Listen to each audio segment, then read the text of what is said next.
안녕하세요. 저는 누보 전략 마케팅 팀의 마케팅을 맡고 있는 이현기라고 합니다.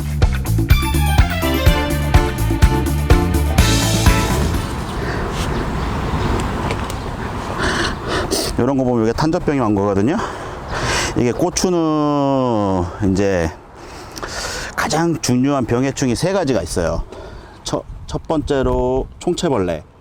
근데 지금은 날씨가 따뜻해지면서 총체벌레의 그 시기는 지났는데, 총체벌레가 많이 끼게 되면은 꽃을 가해를 해서 기형과가 나오거나 아니면은 잎을 가해를 해서 바이러스를 전염시키거든요. 요게 지금 총체벌레가 흡집한 표시인 것 같은데, 이런 식으로 빨아먹게 되면은 여기가 기형이 일어나면서 휘게 됩니다.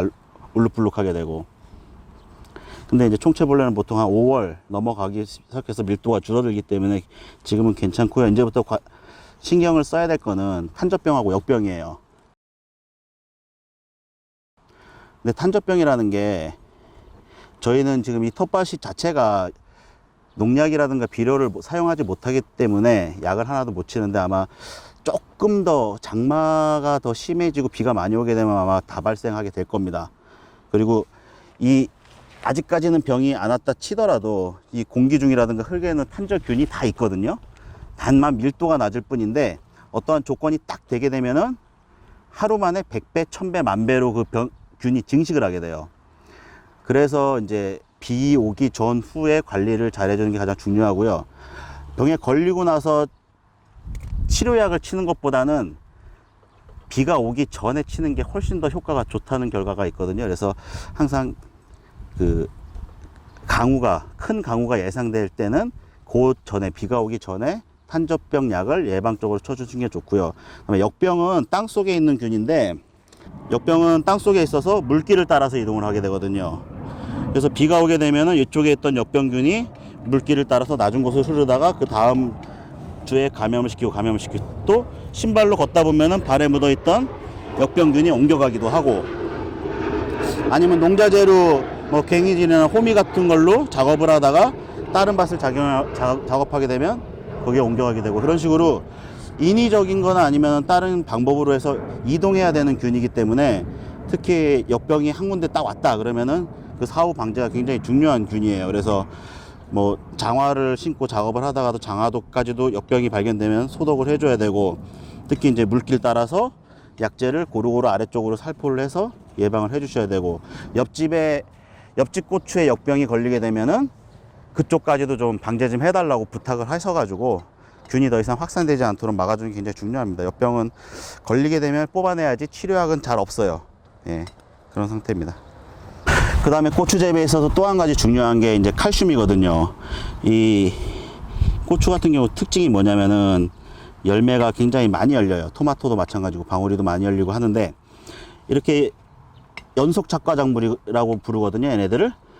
뭐 한 번 따고 나서 끝나는 게 아니라 계속 지속적으로 열려서, 고추를 오래 키우시는 분들 보면 강원도에 좀 서늘한 지역에서 병해충 잘 방지하면서 하시는 분들은 뭐 5월 이때 정식을 하시고 나서 11월까지도 따시는 분들도 봤거든요. 얘는 1년살이가 아니에요. 기본적으로 다년생이에요. 온도만 맞춰주면은 2년이고 3년이고 나무처럼 계속 크는 애들이거든요. 열매를 계속 지속적으로 많이 다는 애들일 경우에, 특히 유전학적으로 변형이 되다 보니까 더 요새는 키가 작아지고 많이 달고 있는데, 뿌리가 문제예요. 뿌리가 과연 버텨주냐 못 버텨주냐인데, 고추 나중에 다 큰 애들 뿌리 뽑아보면은 한 요 정도 범위 안에 다 있습니다. 동그랗게 해서 뿌리가 다 있는데, 뿌리가 청근성이다 보니 밑으로 깊게 박지 못하고 대부분 위쪽에 올라와 있거든요. 그래서 가장 결핍이 많이 오는 양분이 바로 칼슘이에요. 칼슘이 왜 결핍이 많이 오냐면, 물에 녹아서 뿌리를 타고 올라가서 차곡차곡 쌓여서 공급이 돼야 되는데, 칼슘 결핍이 오게 되면은 위쪽 잎은 하얗게 타는 현상이 나타나고, 고추에는 뭐 다들 아실 거예요. 노랗게 구멍이 생기고 잎꼭지 부분도 노랗게 되면서 다 떨어지게 됩니다. 그래서 고추 수확하는 데 있어서 수확량이 급감을 하는 시점 자체가 장마 전후거든요. 장마 전후에 이제 비가 많이 오고 나면 뿌리 활력이 굉장히 떨어지게 되는데, 그 타이밍을 시점으로 칼슘이 흡수가 잘 안 되다 보니 열매랑 꽃에 무리가 오게 되고 작물 스스로 살아남기 위해서 스스로 떨궈버려요. 그게 이제 칼슘 결핍의 주 특징이고, 그럼 칼슘 결핍을 어떻게 예방을 해줘야 되느냐의 문제인데, 기본적으로 칼슘은 밑거름으로 주는 게 가장 좋습니다. 뿌리를 통해서 흡수하는 게 가장 좋고요. 근데 고추를 재배하다 결핍이 오게 되면 이제 농자재를 구입을 하실 때 연면 12제를 많이 쳐주시게 사가서 처리를 하게 되는데, 연면 12제는 한계가 있어요. 잎에 묻어서 이 잎에 요 자리에서만 칼슘을 공급하게 되지, 줄기를 따라 거꾸로 이동을 해서 결핍이 온 열매라든가 꼭지 부분에 칼슘을 공급하게 되는 건 아니거든요. 그래서 연면 12를 굳이 급하게 하셔야 되면은 대충 치면서 지나갈 게 아니라 열매 있는 부분 하나하나까지도 다 처리를 해 주셔야 되고요. 그거는 이제 급처방인 거고, 기본적으로는 관주를 통해서 칼슘을 공급해 주는 게 가장 좋습니다. 예. 얘는 뭐 왜 죽는지 모르겠어요. 껍질을 안에 역병이나 이런 병에 걸린 것도 아니고,